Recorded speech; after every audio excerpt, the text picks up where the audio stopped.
For so long you have been deluded. Now the time has come to think for yourself. Welcome to the documentary that will blow your head off. Prepare your tiny little world to be shaken. Prepare your knowledge to be challenged by the truth. This is free thinking. The more you begin to investigate what we think we understand, where we came from, what we think we are doing, the more you begin to see you've been lied to.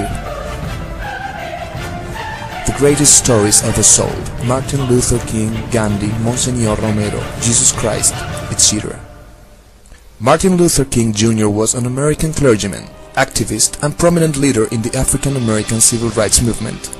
He is best known for being an iconic figure in the advancement of civil rights in the United States and all around the world. Using non-violent methods following the teachings of Mahatma Gandhi, King is often presented as a heroic leader in the history of modern American liberalism. But what if I told you that all of this was a sham? What if Martin Luther King wasn't even a real person? I can assure you that this part of our history is no more than a fake. A huge sham set up by the American government and Christianity to keep the African American people deluded. But every single detail of this story reveals the hidden truth. Let's start from the very beginning. Martin Luther King. The name Martin Luther erupts from a German priest and professor of theology who initiated the Protestant Reformation, a European Christian reform movement. King. Jesus was known as King of the Jews, King of Kings, and as King Jesus in Robert Graves' novel.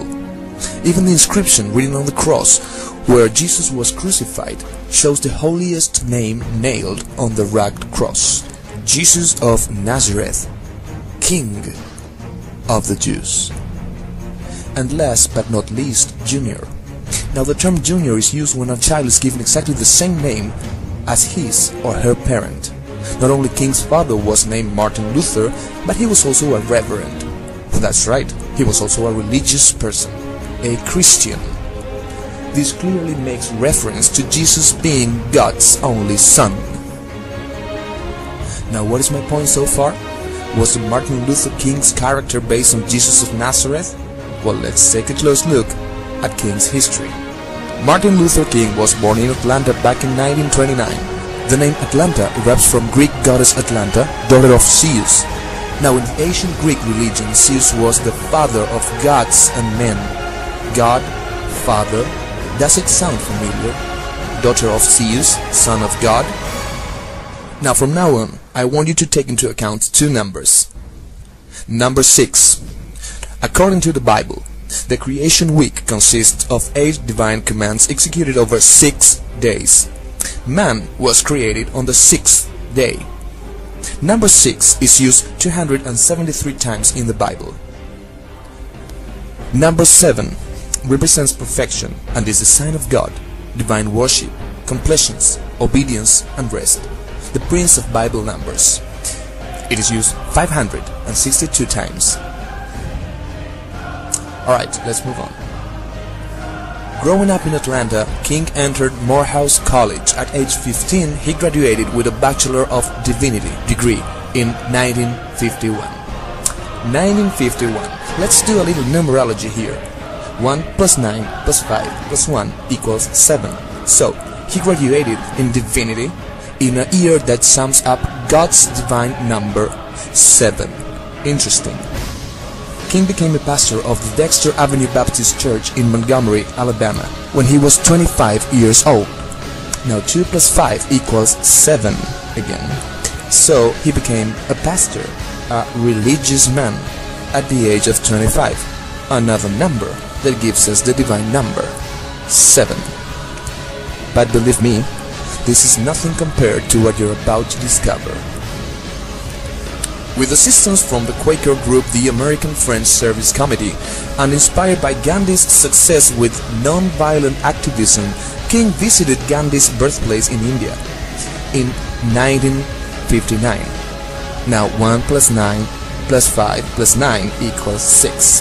Okay. The trip to India affected King in a profound way, deepening his understanding of non-violent resistance and his commitment to America's struggle for civil rights. King reflected, "Since being in India, I am more convinced than ever before that the method of non-violent resistance is the most potent weapon available to oppressed people in their struggle for justice and human dignity."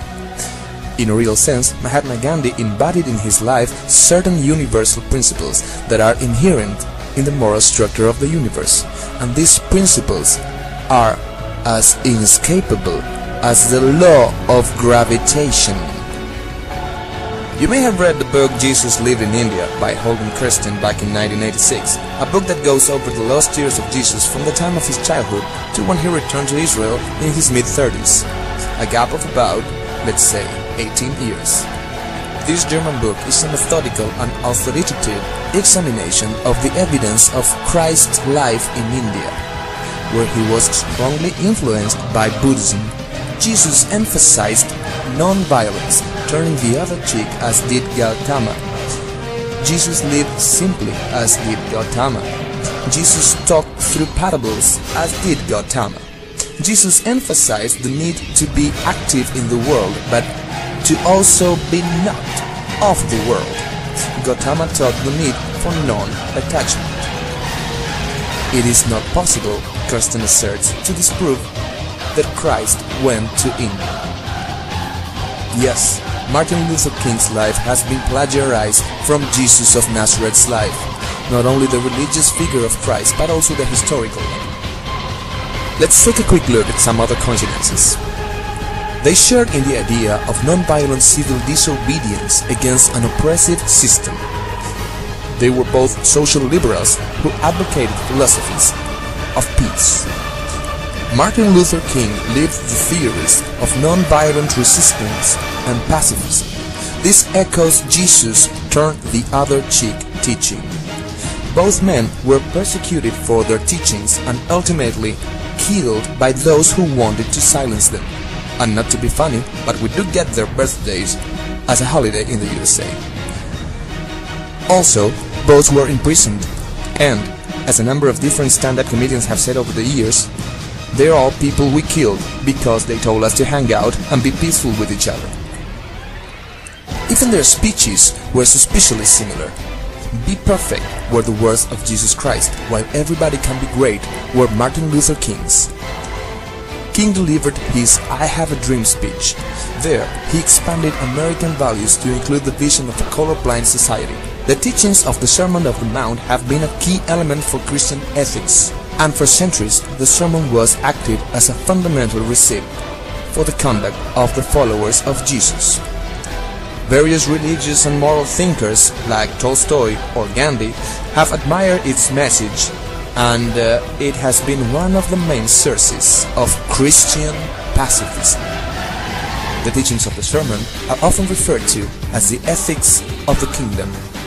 They place a high level of emphasis on purity of the heart and embody the basic standard of Christian righteousness. But this fake was done not only in America. The coincidences between most non-violent civil rights leaders are truly impressive. We are all familiar with the tremendous impact of the Sermon on the Mount on Gandhi, when as a young novice in religion he was first being introduced to Christianity and to the text of the Old and the New Testaments.